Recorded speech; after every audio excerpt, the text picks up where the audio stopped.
Jain Housing and Constructions presents Jain's Adarsh Avenue Premium Plots at Kundambakam from ₹29 lakhs onwards.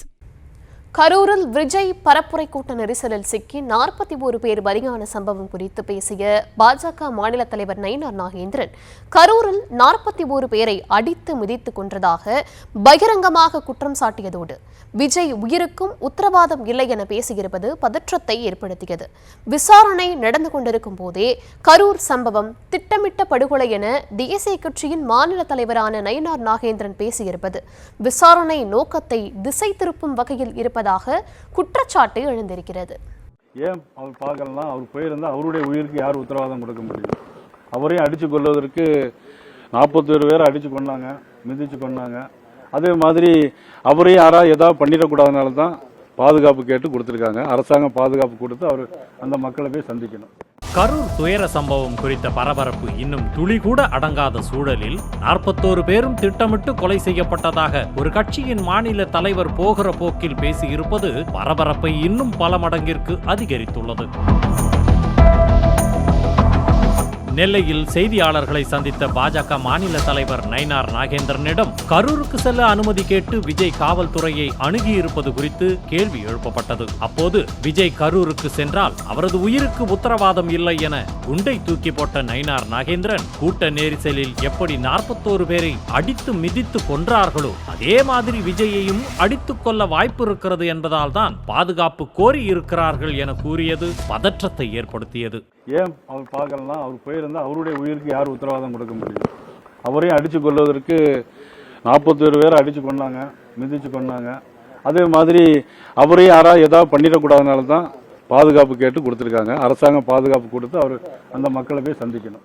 Karur சம்பவம் நிகழ்ந்ததும் முதலில் கூட்டத்திற்குள் மர்ம நபர்கள் புகுந்து தாக்குதல் நடத்தியதாக, கத்தி வைத்து தாக்குதல் நடத்தப்பட்டதாக செய்திகள் வெளியானது. மேலும் கூட்டத்தில் விஜயை நோக்கி செருப்பு வீசப்பட்ட நிகழ்வுகளையும் வைத்து சதி செயல் ஏதேனும் அரங்கேறியதா என சந்தேகமும் ஏற்பட்டது. ஆனால் விஜயை நோக்கி செருப்பு வீசப்பட்டது உதவி கேட்டுத்தான் என்பதை உறுதிப்படுத்தும் வகையில் சில வீடியோக்களும் வெளியானது. கரூரில் விஜயின் பிரச்சாரத்தின் போது என்ன நடந்தது என ஓய்வு பெற்ற நீதிபதி அருணா ஜெகதீசன் ஆணையம் ஒரு பக்கமும், உயர்நீதிமன்றம் அமைத்த சிறப்பு புலனாய்வு குழு இன்னொரு பக்கமும் விசாரணை நடத்தி வருகின்றன. அப்படி இருக்கையில் 41 பேர் மரணம் என்பது திட்டமிட்ட படுகொலை என பதற்றத்தை ஏற்படுத்தும் வகையில் வன்முறை தொனியுடன் கட்சியின் மாநில தலைவரே பேசியிருப்பது பூதாகரமாகியுள்ளது. அது மட்டுமல்லாமல் 41 பேரை அடித்துக் கொன்றார்கள் என கூறிய நயினார் நாகேந்திரன் அதற்கு காரணமானவர்கள் என யார் பெயரையும் குறிப்பிடவில்லை. கரூரில் நிகழ்ந்தது திட்டமிட்ட சதி என பாஜகவின் உண்மை கண்டறியும் குழுவும் கூறிய நிலையில் அதே கருத்தை பிரதிபலிக்கும் வகையில் நயினார் நாகேந்திரன் பேசியிருப்பதும் விஜயின் உயிருக்கே ஆபத்து இருப்பதாக கூறியிருப்பதும் கலவர சூழலுக்கு வழிவகுக்கும் வகையில் இருப்பதாக விமர்சிக்கப்படுகிறது.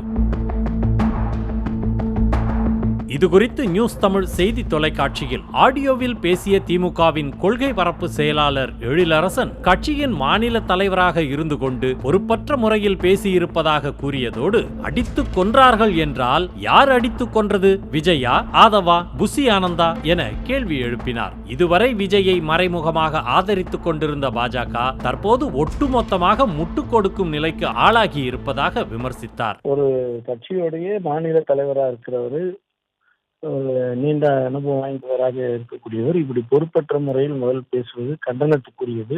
எனக்கு என்ன சந்தேகம்னா, அந்த சம்பவத்தின் போது, கரூரில் ஏற்பட்ட அந்த சம்பவத்தின் போது அடித்துக் கொன்றார் என்று சொல்ல வருவது யாரை?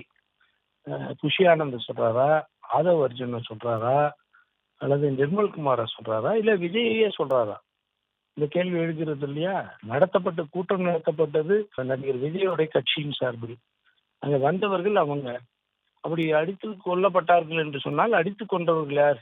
இவங்க தானா? இப்படி ஒரு கேள்வி எழாதா? இதுவரையில விஜயை வச்சுட்டு அரசியல் பண்றன்றது வெளியில தெரியாம இருந்தது. கொள்கை எதிரின்ற பேர்ல விஜய் ஏதோ ஒரு அரசியலை பேசிட்டு இருந்தாரு. இப்ப ஒட்டுமொத்தமாக விஜய்க்கு முட்டு கொடுப்பதற்காக நயினார் நாகேந்திரன் அவர்கள் வந்திருக்கிறார். அதேபோல காங்கிரஸ் மாநில தலைவர் செல்வ பெருந்தகையும் மேலிட அழுத்தம் கொடுத்துத்தான் நயினார் நாகேந்திரன் இவ்வாறு பேசியிருப்பதாக கூறியதோடு ஆணையத்தின் இடைக்கால அறிக்கை கூட இன்னும் வராத போது எப்படி இப்படி பேச முடியும் என கேள்வி எழுப்பினார். அவங்க தலைமையிலிருந்து பேச சொல்லி இருப்பாங்க, ஆனா இது மேல இருந்து ஒரு இன்ஸ்ட்ரக்ஷன் கொடுத்து நீங்க இந்த மாதிரி பேசுங்க அப்படின்னா அதோடைய அர்த்தம் என்னன்னா நீங்க கலவரம் பண்றதுக்கும் கலவர பேச்சாகும் இதை மாத்துங்க அப்படின்னு தான் இன்ஸ்ட்ரக்ஷன் கொடுத்துருப்பாங்கன்னு என்னுடைய பார்வை, தனிப்பட்ட பார்வை. இது ஒரு ஜனநாயக நாட்டுல ஒரு ஆணையம் அமைச்சிருக்காங்க. மாண்பு முதலமைச்சர் ஒரு ஆணையம் அமைச்சிருக்காரு. ஜனநாயக சக்திகள் நாங்கெல்லாம் கேட்டுக்கொண்டோம். அந்த ஆணையம் அமைச்ச பிறகு அந்த ஆணையத்துடைய இன்டரிம் ரிப்போர்ட் கூட வரல. இதுக்கிடையில இந்த கருத்து என்பது விசாரணையை பாதிக்கும். Jain Housing and Constructions presents Jain's Adarsh Avenue Premium Plots at Kundambakam from Rs 29 lakhs onwards.